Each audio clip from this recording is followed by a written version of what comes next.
সেদিন গিয়েছিলাম ডিসি পার্কে, হাজারো ফুলের মেলায়।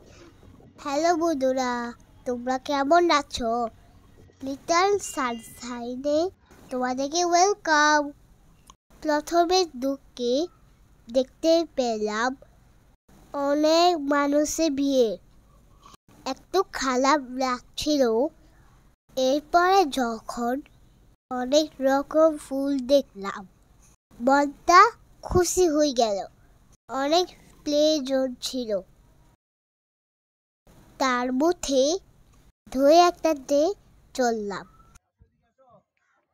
সেখানে আবার কনসার্ট হচ্ছিল।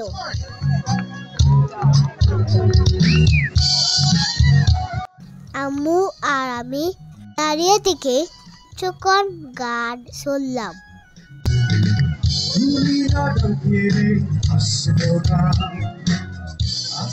জীবনে প্রথমবার দেখলাম খেজুর গাছ থেকে কিভাবে রস পড়ে। বড় একটা দিঘি ছিল, দিঘির পাড়ে কিছুক্ষণ বসলাম। অনেকে নৌকা চড়ছিল, কিন্তু আমার ভয় লাগে, তাই আমি চলিনি। এরপর অল্প একটু ঘোরাঘুরি করে আবার বাসায় চলে গেলাম। বন্ধুরা, ভিডিওটি কেমন লাগলো কমেন্টে অবশ্যই জানাবে।